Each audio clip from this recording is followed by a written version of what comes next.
The final question was Kate Brady's on sexual exploitation. Well, I think the answer is no.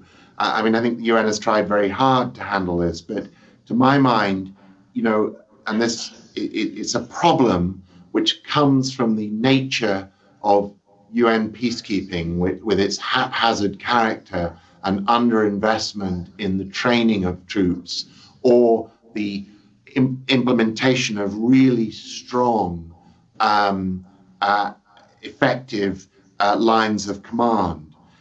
Because, you know, a UN peacekeeping force, as you know, is a hodgepodge of peacekeepers from half a dozen or more, a dozen in many cases, countries who increasingly reserve their right to hold their soldiers accountable to their own justice systems rather than to a UN one. In fact, there isn't really a UN one for cases of this kind. They, you know, are reluctant to certainly hand them over to any tribunal in country. But more particularly, they come with, in many cases, very different cultural norms. Young men sent to fight from very traditional conservative countries and looking at this as an extraordinary period of liberation in their own lives when they get to the countries where they're serving and where poor women, unable to protect themselves and at a huge economic disadvantage, become obviously a desperately sad target of these young soldiers' sexual ambitions.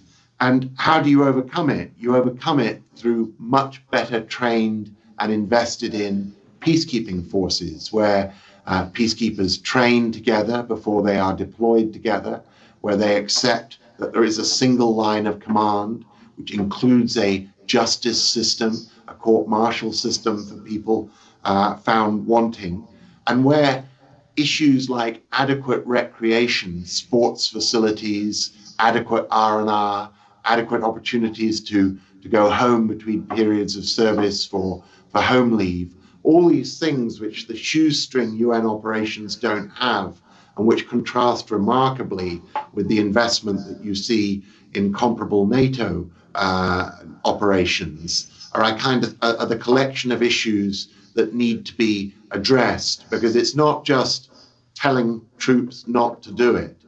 You've got to have the training, the investment, the justice systems in place to stop them doing it. And at the moment, there's not the resources or will to do that. Just two more, Mark, if we could, trespass on your time. Anne Ashton from the Northeast region.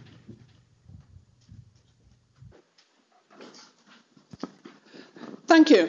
In this year of the sort of 60th anniversary of human rights, well, there are obviously many areas that we could consider, but how particularly can the UN be encouraged to intervene to alleviate the dire humanitarian situations which have developed in the Gaza and the West Bank, where residents are unable to move in and out to carry on their daily legitimate activities, and where currently medical facilities are drying up? Thank you. And Fiona Gow from the Northwest region. You've touched on this already, but I wonder if you could say a bit more about the differences you found when you moved from working for the UN to being a government minister at the Foreign and Commonwealth Office. There you are. Good personal note to finish on. Great, thanks, Din. Well, look, Anne first. I mean, I think we're all horrified at what is happening in Gaza and the West Bank, and you know, it's a terrible, terrible, terrible humanitarian catastrophe, and Britain is trying to do what it can at the humanitarian level through support to UNRWA, support to the Red Cross, support to programs like UNICEF and others who are working on those issues, on the humanitarian assistance. But obviously, the humanitarian crisis is born directly out of the political situation there.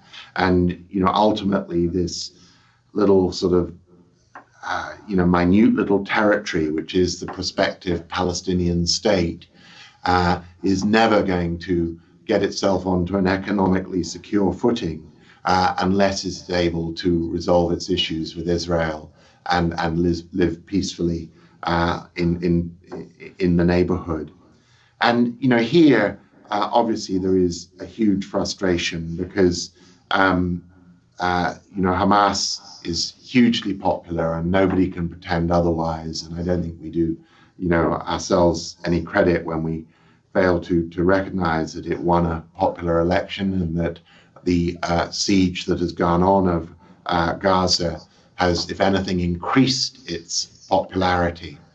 But I think equally, you know, it has to make that bold turn in the road. It has got to unequivocally renounce violence, recognize the right of Israel to exist, accept, in other words, the so-called Quartet principles.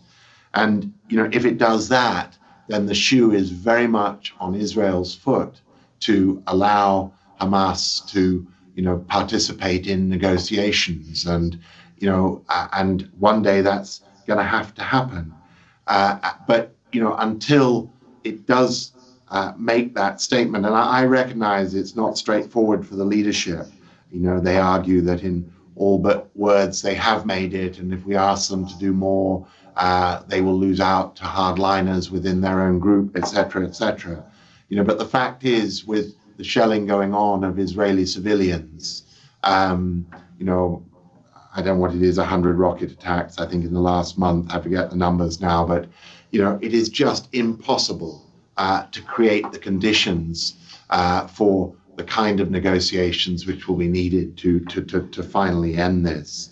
And so, you know, I think that has to happen. And, you know, I think what is important about British policy is that we remain even-handed, that we make it clear that Israeli attacks on Palestinian civilians are equally reprehensible and equally damaging to the cause of peace. And, you know, I think Britain, in a way, Britain's influence in that region is directly related to its ability to be neutral and not be seen as blind to one side of the argument. And I think that's a tremendous and continuing and difficult challenge for us.